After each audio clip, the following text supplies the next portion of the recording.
बात करते हैं उस पुरस्कार कब्र की जो सिंध के शहर ठट्ठा में मौजूद केंझर झील के बीचों बीच मौजूद है। इस हैरत अंगेज जगह को देखने के लिए रोजाना सैकड़ों सयाह यहाँ का रुख करते हैं, लेकिन ये कब्र है किसकी? दोस्तों, ये कब्र नूरी जाम तमाची की है। कहानी कुछ यूं है कि ये लड़की केंझर झील के साथ आबाद एक मच्छेरों की बस्ती में रहा करती थी। इस बस्ती में छोटे छोटे हट्स बने हुए थे जहां मच्छेरे रहा करते थे। नूरी को झील के खूबसूरत पानी से बेहद लगाव था। ये रोजाना इस झील के नीले पानी को देखने के लिए इसके करीब जाकर बैठ जाया करती थी। नूरी के वालिद भी एक मच्छेरे थे। एक दिन नूरी अपने वालिद की मदद करने उनकी कश्ती में मौजूद थी कि एक आदमी भागा भागा इनकी तरफ आया। इस आदमी ने बताया कि बादशाह सलामत आ रहे हैं। इस बस्ती के तमाम मच्छेरे बादशाह का इस्तकबाल करने इकट्ठे हो गए। इस बादशाह का नाम जाम तमाची था और ये ठट्ठा का हुक्मरान था। ये शिकार खेलने के लिए केंझर झील के पास आया था। इसने कुछ देर के लिए यहाँ आराम करना था। नूरी बादशाह को देखने के लिए बेहद बेचैन थी। जाम तमाची जब गांव वालों से मिल रहा था तो इसकी नज़र नूरी पर पड़ी। नूरी एक खूबसूरत लड़की थी और इसका नाम नूरी इसीलिए रखा गया था कि इसका चेहरा चांद की तरह चमकता था। कहानी के मुताबिक जाम तमाची को पहली ही नज़र में नूरी अच्छी लगना शुरू हो गई और कुछ ही दिनों के बाद बादशाह जाम तमाची ने नूरी के लिए शादी का पैगाम भिजवा दिया। गांव वाले हैरान थे कि एक बादशाह एक मछेरे की बेटी से शादी करना चाहता था। दूसरी तरफ नूरी बेहद खुश थी कि इसकी शादी एक बादशाह से होने लगी है, लेकिन इसे अपना गांव छोड़ने का भी गम था।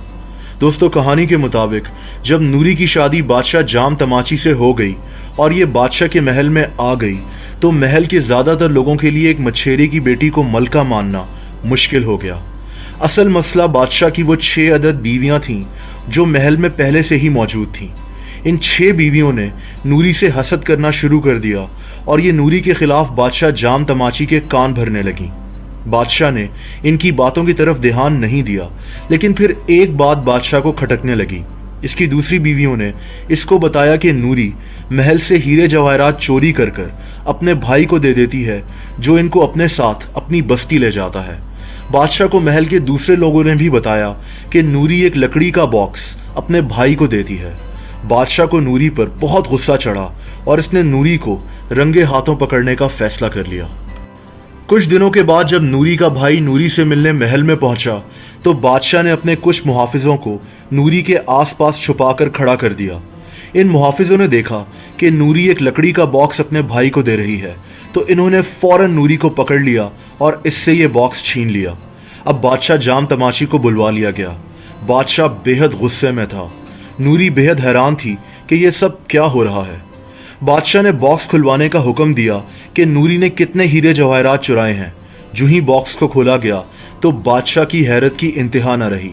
लकड़ी के बॉक्स में हीरे जवाहरात के बजाय मछली के कांटे पड़े हुए थे। बादशाह ने नूरी से पूछा कि ये क्या है। दोस्तों, नूरी ने बादशाह को बताया कि क्योंकि वो अपनी बस्ती में पकने वाले खाने की आदी हो चुकी थी तो इससे महल में पकने वाले खाने खाए नहीं जाते थे।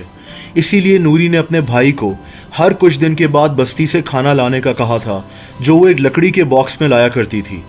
नूरी इसको फिर ये बॉक्स वापस कर दिया करती थी। नूरी ने बादशाह को ये सब इसीलिए नहीं बताया ताकि बादशाह नाराज ना हो जाए कि नूरी को महल के मज़ेदार खाने पसंद नहीं आ रहे। ये बात सुनकर बादशाह के दिल में नूरी के लिए मोहब्बत और इज्जत और बढ़ गई। इसके बाद बादशाह ने कभी नूरी के खिलाफ किसी की बात नहीं सुनी। बादशाह जाम तमाची और नूरी की ये दास्तां बेहद मशहूर हो गई। बादशाह अक्सर नूरी को लेकर इसकी बस्ती में जाता और ये दोनों घंटों केंझर झील के किनारे बैठे रहते थे। नूरी की मौत बादशाह जाम तमाची की जिंदगी में ही हो गई। बादशाह ने नूरी के मकबरे को केंझर झील के बीचों बीच बनवाने का फैसला किया, क्योंकि इस झील पर यह पहली दफ़ा मिले थे और ये पुरस्कार दिखने वाली कब्र दरअसल नूरी जाम तमाची की ही है।